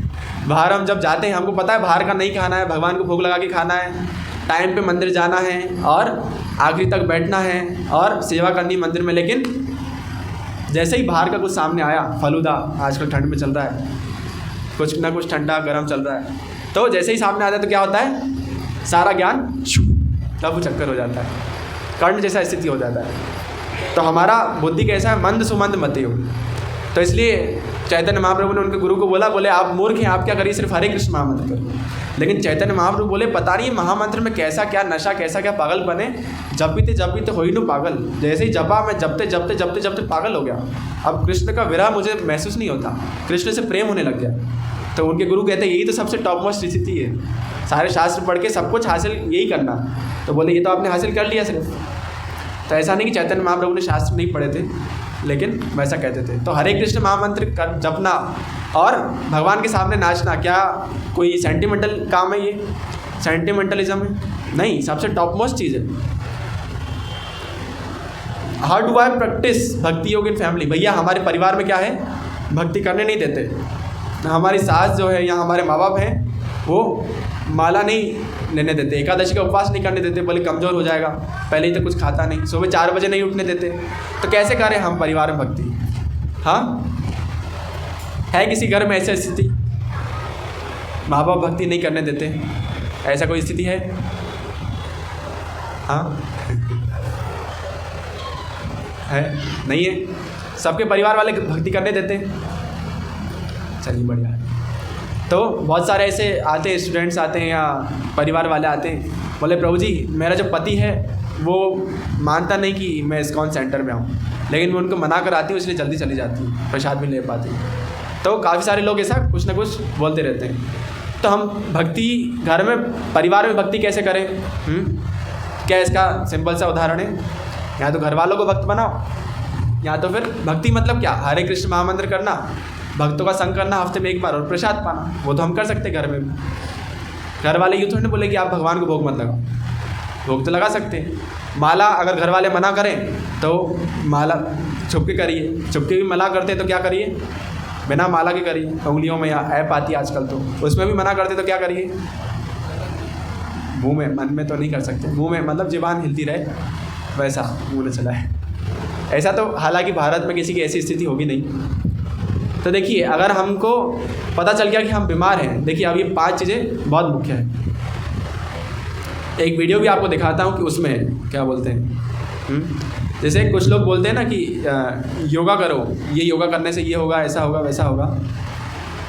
तो वो मैं वीडियो दिखाता हूँ, देखिए आगे चल के दिखाता हूँ। तो सबसे पहले जैसे हमको अपनी बीमारी का इलाज कराना है, तो सबसे पहले हमको क्या करना पड़ेगा, ये मानना पड़ेगा कि हम बीमार हैं। तो ये 5 चीज़ें देखिए, अब ये बहुत मोस्ट इंपॉर्टेंट चालू हो रहा है, इसको ध्यान से याद रखिए। कभी कभी क्या होता है कि कोई पेशेंट गया डॉक्टर के पास और वो माने कि नहीं कि मैं बीमार हूँ, तो क्या उसका इलाज हो सकता है? हाँ, से एक बार बता रहे थे प्रभु जी कि एक पेशेंट आया हमारे पास, तो हमने बोला उनको कि हार्ट अटैक है, तो बोले हमें और हार्ट अटैक हो ही नहीं सकता। तो ऐसा, तो अगर वो मानेगा ही नहीं कि भैया हम बीमार हैं, तो कैसे उसका इलाज करेंगे? सबसे पहला काम क्या है, ये मानना कि हम बीमार हैं। तो हम बीमार हैं कि नहीं? हाँ, तो बीमारी के लक्षण देखना चाहिए बीमार होने के लिए। तो हमारे लक्षण क्या है? जन्म मृत्यु जरा व्याधि, ये बीमारी के लक्षण है, इस जन्म मृत्यु के चक्र के लक्षण हैं। ये सब दिख रहा है कि नहीं? लक्षण दिखते हैं कि नहीं? जन्म लिया कि नहीं आप सबने? जन्म लिया जभी तो यहाँ पर है। मृत्यु सबको आएगी, बुढ़ापा आ रहा है धीरे धीरे, और बुढ़ापा व्याधि बीमारियाँ भी आ रही हैं, और 3 प्रकार के ताप, आध्यात्मिक, डिप्रेशन, चिंता सबको होती है कि नहीं? हाँ कि ना? होती है। और आदि भौतिक दुख आते हैं कि नहीं? मलेरिया हो गया, कुछ टाइफाइड हो गया, मच्छर काटते हैं, सबको काटते हैं। और आदि दैविक दुख, कोरोना हो गया, भूकंप हो गया, बाढ़, सुनामी, ये सब भी भुगतना पड़ता है। तो ये क्या है? बीमारियाँ हैं। एक बार प्रभुपाद जी के पास कोई आया और बोले कि देखो मैं आग से काजू निकाल सकता हूँ और चुटकी बजा के सेब अपने हाथ में प्रकट कर सकता हूँ, और ऐसे ऐसे अलग अलग जादू करके दिखा रहा था। तो प्रभुपाद जी ने बोला क्या आप ऐसा कोई जादू कर सकते हैं जिससे हम जन्म मृत्यु के चक्र से मुक्त हो जाएं? तो बोले नहीं प्रभुपाद जी, ऐसा जादू तो आप ही कर सकते हैं। तो वो जादू प्रभुपाद जी कर सकते हैं। अच्छा, हम पता चल गया हमें कि हम बीमार हैं, तो फिर सबसे पहला काम क्या करना है? हाँ, अच्छे अस्पताल का खोज करना है। सबसे बढ़िया अस्पताल कौन सा है? तो सबसे बढ़िया अस्पताल कौन सा है? सागर हार्ट केयर। तो सबसे बड़ी अस्पताल में हमें जाना पड़ेगा। सबसे बढ़िया अस्पताल कौन सा है इस बीमारी के लिए? मंदिर। तो मंदिर है अलग अलग प्रकार के, तो मंदिर हमें खोजना पड़ेगा। उसमें सबसे अच्छा मंदिर कौन सा है? जैसे एक भक्ति वेदांत हॉस्पिटल है मुंबई में, तो मंदिर का खोज करना पड़ेगा। और फिर मंदिर का खोज करने के बाद क्या करना पड़ेगा? मंदिर का खोज करने के बाद क्या करना पड़ेगा? तो उस मंदिर में अलग अलग, जैसे हॉस्पिटल का खोज कर लिया, उसके बाद हॉस्पिटल में अलग अलग डॉक्टर हैं। तो अगर हमको हार्ट का दिक्कत, तो कहाँ जाना पड़ेगा? कार्डियोलॉजिस्ट के पास, हड्डी रोग विशेषज्ञ के पास जाएंगे तो क्या होगा? हाँ, तो हमें सही डॉक्टर का चुनाव करना पड़ेगा। सही हॉस्पिटल तो ठीक है चूज़ कर लिया, लेकिन सही डॉक्टर का चुनाव करना पड़ेगा। तो सही डॉक्टर का चुनाव कैसे करेंगे? हमने सही हॉस्पिटल चूज़ कर लिया, मंदिर कि सबसे अच्छा मंदिर ये है। अब वो मंदिर में भी सही डॉक्टर कौन सा है? प्रभुपाद जी बोलते हैं मस्ट कम इन प्रॉपर परंपरा। वो जो डॉक्टर है वो कैसे आना चाहिए? वो जो गुरु है, वो जो आध्यात्मिक गुरु है जो आपको ज्ञान दे रहा है, वो प्रॉपर परंपरा, सही परंपरा में आना चाहिए। ऐसा नहीं कोई भी गुरु हो उसको परंपरा का नहीं पता, उसके गुरु का नहीं पता और ज्ञान लेके आ जाए, बोले ये देखो ये नाम जपने से आपको ये फल मिलेगा और ऐसा कर लो वैसा कर लो। तो उसकी परंपरा के बारे में हमको पता अच्छे से करना चाहिए। ऐसा नहीं कोई यूट्यूब पे बहुत फेमस है और हम सुनने लग गए कि अरे ये तो यूट्यूब पे बहुत फेमस हो रहा है, बहुत अच्छा नाम के महिमा बता रहा है, ऐसा कर रहा है ऐसा कर रहा है, तो अब इसको ही हम गुरु मान लेंगे, मन ही मन में उसको गुरु मान लिया। ऐसा नहीं, वो कहाँ से है, उसके गुरु का क्या नाम है, कहाँ से चला आ रहा है, वो सब जानना बहुत ज़रूरी है। आजकल तो जैसे आजकल मैंने देखा, हाँ सागर में ओशो के बोर्ड लग गए, ओशो का, तो ओशो क्या है, कोई प्रामाणिक गुरु है क्या? हाँ बोल रहे थे प्रभु जी, लेकिन बोलते हुए बाहर चले गए। तो ओशो क्या कोई प्रामाणिक गुरु है? पता नहीं, हम नहीं बोल सकते हैं या नहीं, उनके गुरु का पूछना चाहिए, उनके गुरु के गुरु का, उनके गुरु के गुरु का। तो फिर प्रभुपाद जी ने क्या किया, ऐसा प्रामाणिक संप्रदाय भगवत गीता के पहले श्लोक के पहले जो पहला श्लोक चालू किया उसके पहले ही बता दिया क्या कि गुरु परंपरा बता दी। कृष्ण से ब्रह्मा जी से ये ज्ञान चला आ रहा है, नारद मुनि से लेके भक्ति सिद्धांत सरस्वती ठाकुर, फिर प्रभुपाद जी और फिर इस्कॉन आया। तो ऐसा ही ज्ञान चला आ रहा है। तो प्रभुपाद जी बोले जो 4 प्रामाणिक संप्रदाय हैं उससे अगर आप शिक्षा ग्रहण करते हैं तो आप सही हॉस्पिटल में सही डॉक्टर से इलाज करा रहे हैं। कौन कौन से 4 प्रामाणिक संप्रदाय हैं? श्री संप्रदाय, ब्रह्म संप्रदाय, रुद्र संप्रदाय और कुमार संप्रदाय। ये 4 प्रामाणिक संप्रदाय। इसके अलावा कोई भी संप्रदाय आती है वो संप्रदाय प्रामाणिक नहीं होती है। तो उनसे पूछना चाहिए कि आप कौन से संप्रदाय से हैं। ऐसा नहीं कि कोई भी कुछ भी बता रहा है तो ज्ञान अर्जित करना चाहिए। तो अगर भगवान कृष्ण ने ज्ञान दिया ब्रह्मा जी को और ब्रह्मा जी से आगे जो ज्ञान बड़ा चला आ रहा है, मध्वाचार्य और फिर उसके बाद माधवेंद्र पुरी और ये सब, तो वो संप्रदाय कौन सा है? ब्रह्म संप्रदाय, ब्रह्म माधव संप्रदाय। और इस्कॉन किस में आता है? उसी में ब्रह्म माधव गौड़ीय वैष्णव, ब्रह्म माधव गौड़ीय वैष्णव संप्रदाय। गौड़ीय मतलब चैतन्य महाप्रभु है तो संप्रदाय। और भगवान कृष्ण ने ज्ञान दिया श्री को, लक्ष्मी जी को, तो वहाँ से कौन सा संप्रदाय आया? श्री संप्रदाय, रामानुजाचार्य वाला जो आता है ना, श्री। और भगवान कृष्ण ने ज्ञान दिया कुमार संप्रदाय को, तो वो कौन सा संप्रदाय है? कुमार संप्रदाय। कुमार चतुष कुमार जो थे ना, सनक, सनंदन, सनातन और सनत कुमार। और भगवान कृष्ण ने ज्ञान दिया रुद्र को, शिव जी को, तो वहाँ से कौन सा संप्रदाय आया? रुद्र संप्रदाय। तो ये 4 संप्रदाय के अलावा और कोई भी गुरु किसी और संप्रदाय में आता है तो क्या कहते हैं प्रभुपाद जी, वो ज्ञान कैसा है? उस ज्ञान का कोई मतलब नहीं ना। हाँ 100 संप्रदाय नहीं, ये 4 संप्रदायों की अप संप्रदाय शाखाएं होती है वो प्रामाणिक है। उसके अलावा कुछ अप संप्रदाय भी हैं, कुछ सहजिया लोग हैं, कुछ अप संप्रदाय हैं जो ऐसा बोलते हैं कि जो देखने में लगता है कि यूट्यूब में बहुत फेमस है, बहुत अच्छे भक्त भी हैं, लेकिन असल में क्या है कि वो प्रामाणिक संप्रदाय से होते नहीं हैं। हाँ ऐसे कई सारे हैं। तो सही हॉस्पिटल चले गए, सही डॉक्टर को ऑपरेट कर लिया, ये भी मान लिया कि हम बीमार हैं, फिर उसके बाद क्या करना पड़ेगा? देखिए एक मैं वीडियो दिखाता हूँ, उससे आपको पता चलेगा कि सही डॉक्टर को अप्रोच करना कितना ज़रूरी है। ध्यान से देखिएगा।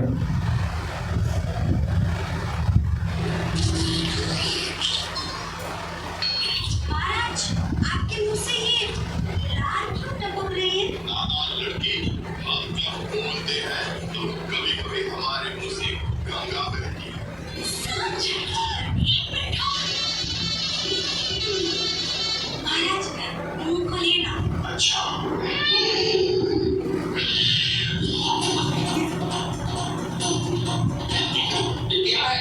दादाजी की अस्थियां। एक साथ मेरे दादाजी में बाहर निकलने का टाइम ही नहीं मिला। दादाजी, आज आपकी अस्थियां गंगा जी तक पहुंच गई। तो क्या होता है कभी कभी ऐसे ही जो अलग अलग प्रकार के साधु गुरु मिल जाते हैं, आपको सिखाएंगे, आपको लग रहा है कि ऐसा आप भक्ति कर रहे हैं। कई सारे मैं देखा हूँ, वो मतलब बोलते हैं कि हमारे गुरु ने हमको बताया है कि ये रोज़ क्या करो, रोज़ ये करो वो करो, अलग अलग प्रकार का प्रोसेस है। बोले हमारे गुरु ने बताया कि शनि मंदिर जाओ, तो बोले आपके गुरु कहाँ से है? बोले हमारे गुरु तो न गुरु को पता न वो प्रामाणिक संप्रदाय का पता। तो लालची गुरु और ठरकी चेला दोनों नरक में ठेलम ठेला, ऐसा ही काम होगा फिर। तो इसलिए सही डॉक्टर नहीं होगा तो वो आपका इलाज करता रहेगा, आपको ऐसा लगेगा कि ठीक हो रहे हैं, और धीरे धीरे करके किडनी निकाल देगा और बोलेगा सॉरी हम आपके परिवार वालों को नहीं बचा पाए। तो ऐसा करने से अच्छा हमें जानना चाहिए कि डॉक्टर कहाँ से आ रहा है, कौन सी यूनिवर्सिटी से पढ़ा है, कौन सी परंपरा में आ रहा है, वैसा। अच्छा, हमने मान लिया कि हम बीमार हैं, सही हॉस्पिटल में चले गए, सही डॉक्टर को पहचान लिया और उनसे इलाज भी कराना शुरू कर दिया है, तब डॉक्टर क्या बोलेगा? ये मत करो, वो मत करो, ये करो, इतनी गोलियां खाओ, ये इससे परहेज़ करो। हाँ, ये सब बोलेगा कि नहीं? दो हमारे पास डॉक्टर हैं बहुत अच्छे, मोरीलाल सोनी जी और मौर्य जी हैं। तो बहुत सारे जो डॉक्टर हैं वो ऐसे कुछ ना कुछ ट्रीटमेंट देंगे, तो वो ट्रीटमेंट को क्या करना पड़ेगा हमको? डॉक्टर की बात माननी भी बहुत ज़रूरी है। ऐसा नहीं कि हम चले गए और डॉक्टर दे रहा है हमें, बोले ये गोलियां लेकर आओ और इससे परहेज़ करना, तो हम क्या है घर पे आके अरे ठीक है देखा जाएगा, अभी तो खाओ देखा जाएगा, ऐसा नहीं। हाँ, तो वो करना पड़ेगा। तो हमें क्या करना पड़ेगा?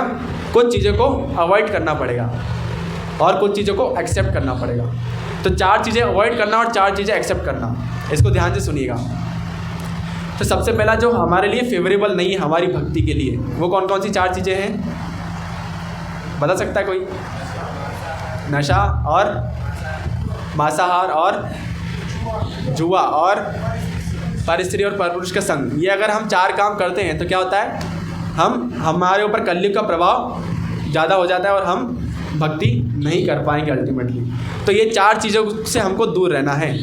और अगर ये 4 चीज़ें करते हैं, जैसे बताते हैं कि कलयुग में क्या होता है कि धर्म के जो 4 पैर रहते हैं, एक बार क्या होता है, जो कली पुरुष, जब परीक्षित महाराज जो थे वो घूम रहे थे पूरे राज्य में, तो एक बार उन्होंने देखा एक काला व्यक्ति काले ड्रेस में जो बैल रहती, बैल के 3 पैर उसने मार के तोड़ दिए और आखिरी पैर पे वो बैल खड़ा हुआ है, बहुत कमज़ोर था, और जो बछड़ा है उसको बेरहमी से मारे जा रहा है, गाय को भी मारे जा रहा है, खून कर दे रहा है उसका। तो राजा आया, बोले कौन हो तुम? तलवार उसके सर पे रखी और मारने ही जा रहा था, तो उसने बोला कि मैं कली पुरुष हूँ, कलयुग, और इस युग में मेरा राज है और मैं आपके राज्य में हूँ, तो आप मुझे शरण दीजिए, आप मुझे मारिए मत। तो बोले कि आपको कहाँ शरण चाहिए? तो बोले ये 4 जगह, राजा ने बोला ये 4 जगह जहाँ पे भी कोई भी रहेगा वो 4 जगह पे आप रह सकते हैं। कहाँ पे? जहाँ पे आए कोई व्यक्ति नशा करता है, जहाँ पे कोई व्यक्ति मांस खाता है, जहाँ पे कोई व्यक्ति जुआ खेलता है और जहाँ पे कोई व्यक्ति परस्त्री और परपुरुष का संग करता है। तो देखिए इसको बहुत अच्छे से डीपली समझते हैं हम। तो सबसे पहला क्या होता है? 4 चीज़ें, वो धर्म के 4 पैर कौन कौन से थे? शुद्धता, पवित्रता, दया, तपस्या और सत्यता। ये 4 चीज़ें हैं जो वो बैल के 4 पैर बताए गए। और कलयुग में कौन सा आखिरी पैर बचा है? थोड़ा बचा है, सत्यता। अभी हम देखेंगे काफ़ी सारे साधु जो हैं या काफ़ी सारे जो अच्छे लोग रहते हैं वो उन पे हम विश्वास कर सकते हैं। राजा हरिश्चंद्र कलयुग में ही आए थे, तो जो सच बोलते हैं उन पे हम विश्वास कर सकते हैं। तो सत्यता थोड़ी कलयुग में बची हुई है, बाकी 3 पैर उन्होंने तोड़ दिए। लेकिन हमारे पास ये चॉइस है कि हम ये चारों पैरों पे खड़े रह सकते हैं, मतलब चारों चीज़ों से दूर रह सकते हैं। तो प्योरिटी, शुद्धता किससे जाती है? चारों में क्या करने से शुद्धता चली जाती है? हाँ, इन चारों में से क्या करने से हमारी शुद्धता चली जाती है? हाँ, एकादशी व्रत ना करने से। हाँ, परस्त्री और परपुरुष का संग करने से क्या चली जाती है? शुद्धता, उससे पवित्रता चली जाती है। शुद्धता किससे जाती है? नशा करने से क्या जाता है? नशा करने से क्या जाता है? हाँ, नशा करते तो क्या जाता है? तपस्या। फिर तपस्या करने लायक हम रहते नहीं, ऑस्टेरिटी। जैसे ही हम नशा करते हैं तो फिर क्या होता है? जब तक नशे में है तब तक तपस्वी बने रहते हैं, फिर दूसरे दिन बाद जैसे ही नशा उतरा वापस हमारी तपस्या गुल हो जाती है। तो नशा करने से तपस्या हम नहीं कर सकते, एक जगह बैठ ही नहीं सकते जो नशा करता है किसी भी प्रकार का। नशे में क्या क्या आता है? हाँ, नहीं मतलब शुरू से अगर डिसेंडिंग ऑर्डर में करे, बड़े से छोटा। हाँ, सबसे पहले क्या आता है? पान, गुटखा, जर्दा, तंबाकू, राजश्री, विमल, किसान, पान बहार, और इसके अलावा हाँ दारू और बीड़ी, सिगरेट और चिल्लम, गांजा, चरस और हाँ और और ध्यान से सुनिएगा, और चाय और कॉफ़ी भी वो भी एक प्रकार का नशा है। सबसे महत्वपूर्ण नशा ये है कि इनको बंद करना चाहिए। दारू हुआ और ये सब हुआ, इनको बंद करना चाहिए। और उसके बाद चाय कॉफ़ी भी किस में आता है? नशे में। कैसे नशे में आता है? उसमें कैफ़ीन रहता है, कैफ़ीन। हाँ, उसमें क्या रहता है? कैफ़ीन। कैफ़ीन एक प्रकार का पदार्थ रहता है जो कॉफ़ी में डलता है। चॉकलेट में भी वही डलता है, चॉकलेट भी नशे में आती है। ऐसे कभी कभी कोई भक्ति में आ जाता है और बोलता है ठीक है चॉकलेट तो खा सकते हैं, तो चॉकलेट भी नहीं खा सकते, उसमें भी कैफ़ीन रहता है। हाँ, उसमें इंग्रेडिएंट पढ़ सकते हैं हम। अगर उसमें ऐसा लिखा है कि इसमें कोका या कैफ़ीन नहीं है तो हम वो ले सकते हैं, लेकिन अगर ऐसा लिखा है तो फिर हम नहीं ले सकते।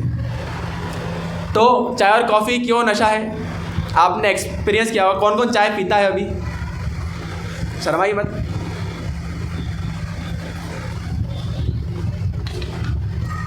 तो आपने ऑब्जर्व किया होगा जब हम चाय पीते हैं तो हमको क्या लगता है? अगर एक दिन आप चाय नहीं पिएंगे तो क्या होता है? सिर दर्द करने लग जाता है और कुछ काम में मन नहीं लगता।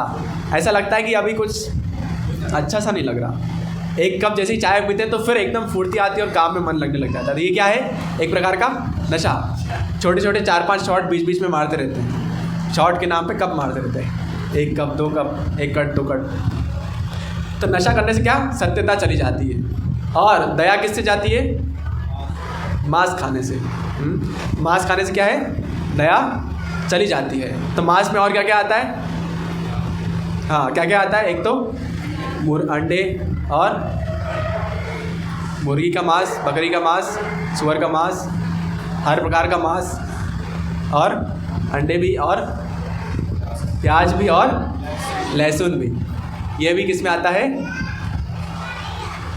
ये भी किस में आता है? मांस में। और मांस खाते तो हम क्या होता है? हमारे अंदर दया नहीं बचती। जैसे अगर कोई नॉनवेज खाता है तो किसको सबसे ज़्यादा पाप लगता है? जो खाता है उसको, जो मारता है उसको, जो बेचता है उसको, कि जो पालता है उसको? खाने वाले को। तो खाने वाला, जितने भी लोग खाते हैं उनसे एक सिंपल सा रिक्वेस्ट है कि अगर वो कटते हुए देख लेंगे तो आधे लोग पहले ही पीछे हट जाएंगे, भैया हमको नहीं खाना। मेरे मामा एक बार लेके गए थे, मेरे को भोपाल में रहते हैं वो, तो एक बार लेके गए थे। बोले आप बहुत, तुम घर में ये सब खाते हो ना, बहुत सारे चाचा और इन सब के उसमें आके, बहकावे में आके, चलो मैं लेके चलता तुमको। तो एक मार्केट में ले गए और वहाँ पर वो मुर्गी को पानी पिला रहे थे। तो मुर्गी बढ़िया पी रही थी और यूँ चाकू घिस रहे थे जब तक मुर्गी पानी पी रही थी। और जैसे उसने पानी पी लिया, सरगा ठक करके और यूँ फिर खाल पंख वगैरह यूँ खा देते थे। तो एक बार अगर आप देख लेंगे ना तो कभी जीवन भर में क्या, 7 जन्म में जितने जन्म आप लेंगे पृथ्वी पे नहीं खाएंगे। तो मांस खाने से क्या है? दया चली जाती है। हम तो सोचते हैं भैया हम खा रहे हैं, हमको क्या मतलब, वो बेचना बंद करे तो हम खाना बंद करें। तो भैया आप खा रहे जब भी तो इतना सब कुछ चल रहा है मार्केट पूरा, आप खाना बंद करें जब भी तो सब बेचना बंद करेंगे। तो बोले प्याज लहसुन में क्या दिक्कत है? तो प्याज लहसुन क्या है? तामसिक है। वो भी एक तरह का मांस है। किसका? राहु और केतु का। वो सुनिए सबने कथा समुद्र मंथन लीला की, जब वो जो राहु केतु बीच में बैठ जाते हैं अमृत पाने के लिए, तो क्या करते हैं? सुदर्शन चक्र लेके उनका गला काटते हैं और जैसे ही उनका खून टपकता है उससे प्याज उगता है, और जैसे ही उनका हड्डी नीचे गिरता है तो उससे क्या होता है? लहसुन उत्पन्न होता है। इसलिए लहसुन वाइट और प्याज थोड़ा रेडिश कलर का होता है। तो बोले कि उसके तो बहुत सारे मेडिकल बेनिफिट्स भी हैं। हाँ, कई सारे डॉक्टर बताते, बोले हार्ट का दिक्कत है तो लहसुन तवे पे सेक के खाओ, ठीक हो जाएगा। तो हेल्थ के बेनिफिट क्यों हैं? क्योंकि उन्होंने अमृत पी लिया था। तो अमृत बॉडी के, शरीर के गले के नीचे तो नहीं गया, लेकिन जैसे ही सुदर्शन चक्र से काटा तो क्या हुआ? वो जो प्याज लहसुन है उसमें भी अमृत आ गया। लेकिन वो है किसका मांस? एक तरीके से देखा जाए तो हाँ, राहु का और केतु का। तो पहले ही 2 व्यक्ति नहीं थे, पहले एक ही था, लेकिन अभी अलग अलग हो गया। तो ये शास्त्रों में कथा है। और उसके अलावा भी बहुत सारे रीज़न है क्यों प्याज लहसुन नहीं खाना चाहिए। उससे हमारा डिसीजन मेकिंग पावर कम होता है, और भी बहुत सारे रीज़न है। एक वीडियो आएगी अभी थोड़े दिनों में, तो उसमें हम डिटेल में समझाएंगे। तो कुल मिला के क्या है कि प्याज लहसुन भी खाने से क्या होता है? हमारे अंदर से दया चली जाती है और तामसिक रहता है, तो इसलिए असुरी प्रभाव जो है वो आते हैं। तो नशा नहीं करना चाहिए, मांस नहीं खाना चाहिए, और उसके अलावा जुआ नहीं खेलना चाहिए। जुआ खेलने से क्या होता है? हाँ, सत्यता चली जाती है। जो जुआ खेलता है वो कमाता है कि जो जुआ खेलाता है वो कमाता है? हाँ, जो खेलता है वो कभी कमाता नहीं, आज कमाएगा कल हार जाएगा। और प्योरिटी, शुद्धता किससे ख़त्म होती है? पर स्त्री और पर पुरुष का संग करने से क्या होता है? प्योरिटी खत्म हो जाती है। फिर आपकी बात को प्रभुपाद जी क्या बोलते थे? Purity is the force. जब हम भगवान के संबंध में आते हैं और जब हम भगवान की साधना करते हैं तो धीरे धीरे क्या होता है? बोलते हैं ना कि अरे जो भक्ति करते हैं उसमें इतना तेज क्यों दिखता है, बिना फेयर एंड लवली लगाए इतना चमकते हैं। तो भगवान के उसमें क्या है? करोड़ों सूर्य का तेज है।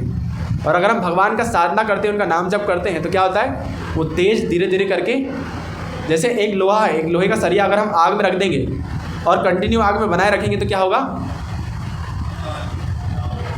वो तपते तपते तुरंत खुद आग बन जाएगा, फिर उससे हम किसी भी चीज़ को जला सकते हैं। लेकिन अगर हम बीच में उसको पानी डाल देंगे तो क्या होगा? वो लोहा किसी काम का नहीं रहेगा। तो वैसे ही अगर हम भक्ति कर रहे हैं, रोज़ भगवान का नाम जप कर रहे हैं, सब कुछ कर रहे हैं, लेकिन साथ में इन चारों नियम का पालन नहीं कर रहे हैं, कौन कौन सा? मांस खा रहे हैं, नशा कर रहे हैं और जुआ खेल रहे हैं और परिस्थिति पुरुष का संग। और इन चारों में सबसे मुख्य कौन सा है जिनके कारण ये चारों होता है? कौन सा है? कौन सा है? नशा तो ठीक है, नशा आज मेरी इच्छा नहीं तो छोड़ दिया। सबसे एक मेन कारण रहता है जिसके कारण पे ये तीनों चारों डिपेंड है, वो ये वाला है। जब हम परिस्त्री परपुरुष का नशा संग करते हैं तो क्या होता है? स्त्री कहेगी भैया चलो कहीं घूमने, तो हम जाएंगे उसके साथ, बढ़िया घूम कर आएंगे। फिर बोलेगी कुछ खिलाओ, तो बाहर का हम नहीं खाते लेकिन फिर भी उसको खुश करने के लिए खाएंगे।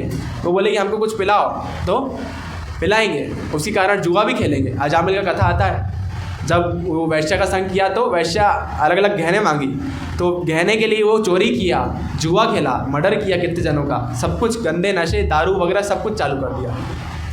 तो अगर परिस्त्री परपुरुष का कोई संग करता है तो क्या होता है? शुद्धता उसका खत्म हो जाता है। Purity is the force, Prabhupada ji बोलते थे। अगर आपको किसी को अपनी बात बोलनी है और मनवानी है, या लोग चाहते हैं कि आपको लोग पसंद करें, तो क्या होना चाहिए आपको में? शुद्धता मेनली होनी चाहिए। और जो शुद्धता नहीं होगी तो क्या होगा? लोग आपसे दूर भागेंगे। ऐसा लगेगा कि लोग आपके पास आ रहे हैं, लेकिन जो असली जो समझते होंगे सब कुछ, वो लोग क्या है? आपसे दूर भागेंगे, आपसे बातचीत ज़्यादा करेंगे नहीं। क्यों? क्योंकि शुद्धता नहीं है, वो प्योरिटी नहीं है, तो फोर्स आएगा कैसे कुछ भी बात करें। तो पर स्त्री पर पुरुष का संग हमें नहीं करना चाहिए। संग मतलब क्या? संग मतलब क्या? संग मतलब सिर्फ संभोगी संग नहीं, कोई किसी भी प्रकार का स्त्री और पुरुष का संग करना क्या होता है? वो परिस्थिति पर पुरुष के संग में ही आता है। जैसे प्रभुपाद जी बोलते थे, man is good and women is also good, but the combination of both of them is not good. स्त्री अच्छी है, पुरुष भी अच्छा है, लेकिन उन दोनों का मिलन अच्छा नहीं है। तो इसलिए प्रभुपाद जी क्या कहते थे कि जब तक जिसका विवाह नहीं हुआ है वो क्या है? बैचलर है, ब्रह्मचारी है। तो उसको ब्रह्मचारी का पालन करना और सारी स्त्रियों को अपनी माँ के समान देखना चाहिए। और जब उसका विवाह हो जाए तो अपनी स्त्री को छोड़ के बाकी स्त्रियों को अपनी माँ के समान देखना चाहिए। लेकिन होता क्या है कि जो जिस उम्र में रहता है उसके जो समान सेम लेवल की सेम हम उम्र की जो स्त्रियाँ रहती है, उसको वो बोल तो सकता है कि माँ के समान है, लेकिन क्या वाकई में अंदर रियलाइज़ होता है कि माँ के समान है? होता है कि नहीं? हाँ कि ना? हाँ,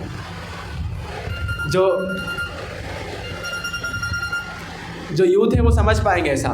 हाँ, जब अपोजिट सेक्स अट्रैक्शन होता है, जब एक कोई स्त्री अच्छी लगती है, तो भले हम इस्कॉन में आके उनको माता जी तो बोलने लग जाते हैं, लेकिन कभी कभी होता है कि अंदर से माता जी बोलते हैं और बाहर से क्या होता है? हम उनको माता जी एक्सेप्ट नहीं कर पा रहे। कोई जैसे कोई स्त्री है, स्त्री के लिए पुरुष है और पुरुष के लिए स्त्री है। कोई स्त्री के लिए समझ लीजिए पुरुष है, कोई 40 साल का पुरुष है, तो उनको वो बोलेंगे प्रभु जी यहाँ पिता के समान मानेंगे कि नहीं मानेंगे? मानेंगे, कोई दिक्कत नहीं है। कोई 18-20 साल की लड़की हो और 40 साल का लड़का हो तो उसको पिता के समान देख सकते कि नहीं? लेकिन अगर कोई 18-20 साल का लड़का हो और 18-20 साल की लड़की हो और कोई 18-20 साल का लड़का वो लड़की को बोलेगा भी कि माता जी, तो क्या वो माता जी मान सकता है उसको? अंदर से नहीं मानेगा, भले बाहर से कह भी रहा है, क्योंकि वैसा रियलाइजेशन या तो वो एकदम उच्च चेतना में हो, हाइयर टेस्ट, उनको भगवान कृष्ण का प्रेम मिल गया हो, तो वो मान सकता है, नहीं तो वो नहीं मानेगा। तो उस स्थिति में क्या है? सबसे अच्छा दूर रहा जाए। जब तक विवाह करना है तो विवाह गुरु की आज्ञा से, गुरु को बता के विवाह कर सकते हैं, लेकिन जब तक विवाह ना हो प्रभु जी, प्रभुपाद जी, चैतन्य महाप्रभु इस मामले में बहुत ज़्यादा स्ट्रिक्ट थे। तो क्या बोलते हैं वो, जब तक विवाह ना हो तब तक हमको दूर रहना चाहिए। एक माता जी और एक प्रभु जी को साथ में नहीं घूमना चाहिए, अलग रहना चाहिए और अलग से ही सब कुछ जो है करना चाहिए। नहीं, अगर नहीं करेंगे तो क्या होता है, इससे शुद्धता का नाश हो जाता है, शुद्धता नहीं बचती हमारे पास, पवित्रता नहीं बचती और भक्ति हमारी अच्छे से चलती नहीं। फिर हमारा क्या होगा, माला कम ज़्यादा होते रहेगा और समझ में नहीं आएगा कि हमारा भक्ति क्यों इतना कम ज़्यादा चल रहा है। तो ये 4 हमको ज़रूर से पालन करने चाहिए। और 4 जो हमें करना चाहिए, 4 तो जो नहीं करना चाहिए, कौन कौन सा बताएंगे? हाँ, सब कौन? अच्छा, किसी को चारों याद हो गए? कोई ऐसा है? प्रभु जी आगे, ठाकुर जी के आगे जो बैठे ग्रीन शर्ट में, हाँ, आपको याद हो गए प्रभु जी चारों? क्या नहीं करना चाहिए? हाँ नहीं, अभी जो बताया वो तो याद हो गया होगा। क्या क्या नहीं करना चाहिए? अच्छा, सब साथ में बोलेंगे। क्या क्या नहीं करना चाहिए? नशा नहीं करना चाहिए। नशे में क्या क्या आ गया? चाय और कॉफ़ी भी। और उसके अलावा मांस नहीं खाना चाहिए, उसमें क्या क्या आ गया? प्याज और लहसुन भी। और उसके अलावा जुआ नहीं खेलना चाहिए और परस्त्री और परपुरुष का संग नहीं करना चाहिए। और इन चारों पे एक डिपेंड है, एक पे तीनों डिपेंड है। कौन सा? परस्त्री और परपुरुष का संग। इस पे बहुत आपस में साथ में बात करना, फिजिकली बात करना, ग्रुप में बात करना, कॉल में बातचीत करना, हंस के बातचीत करना, हरे कृष्ण माता जी कैसे हैं आप, ये सब बात करना, ये भी क्या है? ऐसा नहीं फिजिकल होना ही संग में आता है, ऐसा कुछ भी करना वो भी किस में आता है? संग में ही आता है। चैतन्य महाप्रभु भी इसके लिए बहुत स्ट्रिक्ट है, क्योंकि ये बाकी के आपके 3 नियम तोड़वा के रहेगा, धीरे धीरे तोड़वा देगा आपके। तो उसके लिए क्या रहना चाहिए? बहुत दूर। और जो गृहस्थ हैं वो अपने स्त्री को छोड़ के अपने स्त्री से बात करेंगे और सेवा के हिसाब से दूसरी स्त्रियों से बात कर सकते, क्योंकि वो गृहस्थ हैं तो वो दूसरों से बात कर सकते, लेकिन उससे हंसी मजाक करना और ये सब बिल्कुल भी नहीं करना चाहिए, नहीं तो फिर वो संग में आ जाता है। और बात भी करना चाहिए, अगर बहुत अर्जेंट सेवा है तो सबके सामने बात कर सकते, लेकिन अकेले में और बेफालतू का कोई बातचीत नहीं करना। ऐसा प्रभुपाद जी भी इसके स्ट्रिक्ट में बहुत ट्रेनिंग स्ट्रिक्ट थे। फिर 4 जो काम करने चाहिए वो कौन कौन से? Association of devotees. A for association of devotees, भक्तों का संग करना। तो भक्तों का संग करने से क्या होता है?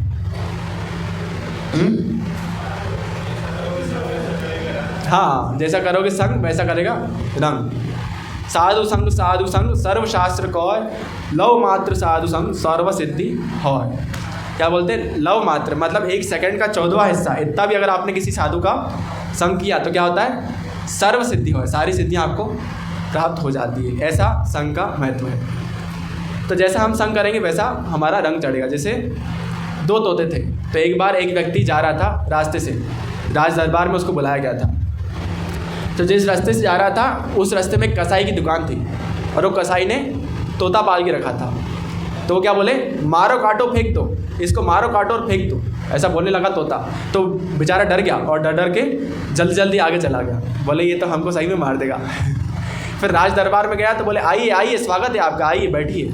तोता बोल रहा था। तो राजा आया तो उसने पूछा कि ऐसे कैसे, कुछ शहर में अलग तोते कुछ शहर में अलग।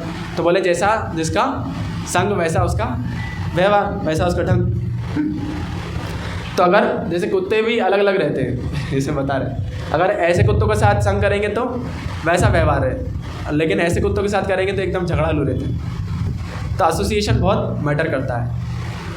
हाँ, तो हमको क्या करना चाहिए? कम से कम एक बार, हफ्ते में एक बार, जितनी बार मंदिर आ सकते उतना अच्छा है। मंगला आरती रहती सुबह 4:30 बजे, दर्शन आरती रहती 7:15 बजे, और शाम को कीर्तन होता है।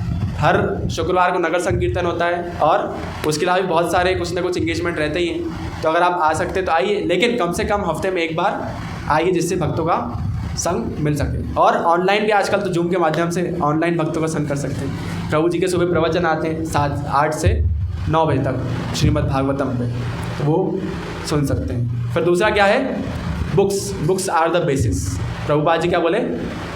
बुक्स क्या है? बेसिस, वो नींव है, वो पढ़ना बहुत ज़रूरी है। तो कोई सा भी बुक्स जो आपका हो वो आप पढ़ सकते हैं, जो आपको अच्छा लगता हो। भगवत गीता ना अच्छा लगता हो तो कृष्ण बुक, चैतन्य चरितामृत, भागवतम, जो आपको अच्छा लगता हो वो आप पढ़ सकते हैं। कोई छोटी बुक्स ले जाइए यहाँ से, कोई भी जो आपको अच्छी लगे, छोटी सी एकदम 10-20 रुपये की, वो पढ़ना चालू करिए। लेकिन वो भी क्या है? बहुत ज़रूरी है। तो बुक्स करेंगे आप, पढ़ेंगे तो क्या होगा? ज्ञान की तलवार एक बुक है बहुत अच्छी, तो उससे क्या है, आप जो आपके अंधकार है उसको आप तलवार से हटा सकते हैं, उससे काट सकते हैं। और सी फॉर चैंटिंग। कौन कौन माला करता है अभी भगवान के नाम की?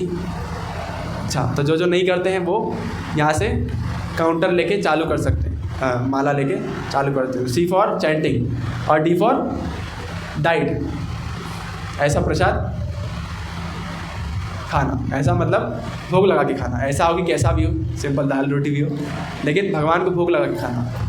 तो ABCD। आज तो एकादशी, देखो एकादशी के दिन ऐसा फोटो देख लिया आपने।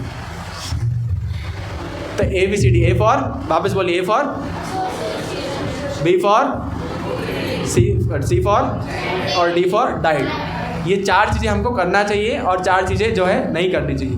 अगर हम ये करेंगे तो क्या होगा, फिर हम इस जन्म मृत्यु जरा व्याधि के चक्र से, प्रभुपाद जी बोलते थे आप अंत समय तक मरने पे सिर्फ 16 माला करो, भक्तों का संग करो, भगवान को भोग लगा के प्रसाद पाओ, बुक्स पढ़ो, मेरे शास्त्र पढ़ो और जितना हो सकता है उतना प्रचार करो। मैं आपको गारंटी देता हूँ कि मैं आपको भगवान के धाम ले जाऊँ।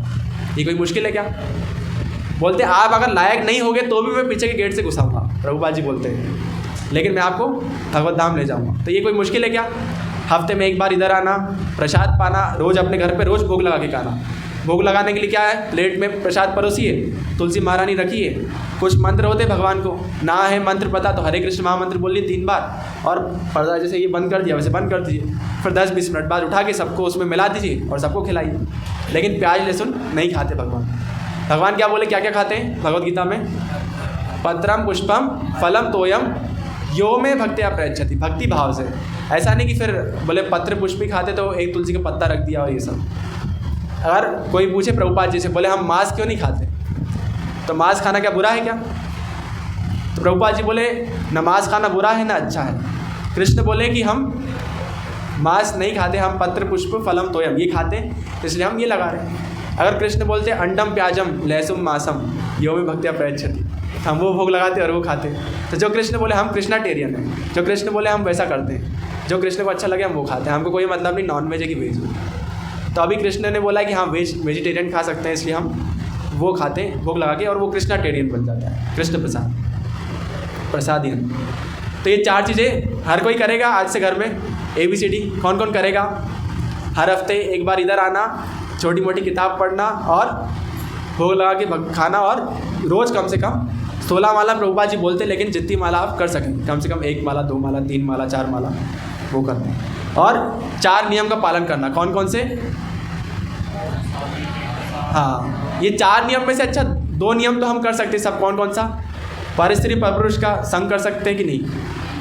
नहीं कर सकते, तो उनसे दूर रह सकते हैं। और दूसरा, मांस नहीं खा सकते, नशा नहीं करना।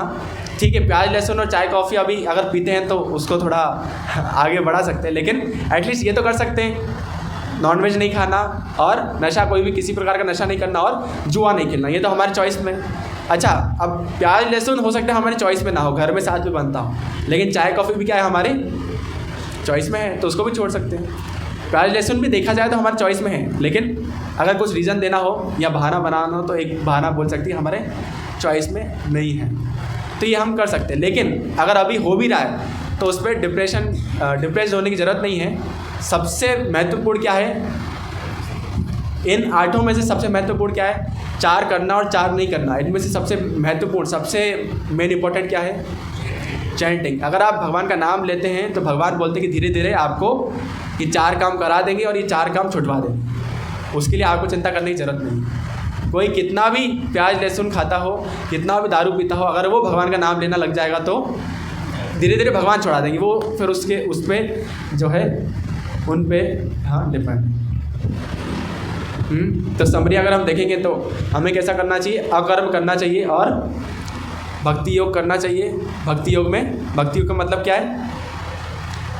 चैंटिंग, हियरिंग, रीडिंग, जो हमने 4 काम बोले अभी। और एक्शन, तो हमें क्या करना चाहिए? एक्सेप्ट करना चाहिए कि हम बीमार हैं, फिर अप्रोच करना चाहिए सही हॉस्पिटल को, सही मंदिर के जाना चाहिए। ऐसा नहीं कि कोई जाते हैं बोले हम तो भैया मंदिर में जाते हैं, बोले हाँ जाते हैं। क्या करते हैं मंदिर में जाके? घंटा बजाते हैं, थोड़ी देर बैठते हैं, चना चिरौंजी, मूंगफली और 2 चिरौंजी के दाने मिलते हैं वो पाते हैं और वापस आ जाते हैं। तो बोले आपके जीवन में क्या परिवर्तन आया? तो बोले पहले भी दारू पीते थे, आज भी पीते हैं। क्या मतलब है? पहले भी चाय पीते थे, आज भी पीते हैं। तो मतलब क्या हुआ? तो प्रभुपाद जी चाहते थे, प्रभुपाद जी बोलते थे इस्कॉन कोई मंदिर नहीं है, इसलिए प्रभुपाद जी ने कभी किसी इस्कॉन मंदिर में ऐसा नहीं बोला कि घंटा लगना कंपलसरी है। बोले इस्कॉन मंदिर कैसा है? जहाँ पे आप में परिवर्तन आए। ऐसा नहीं कि आओ प्रसाद पाओ और चले जाओ। और फिर सही गुरु को पकड़ना, सही प्रामाणिक गुरु को पकड़ना, और उसके बाद अवॉइड सर्टन थिंग्स और apply ABCD। Thank you so much. Hare Krishna.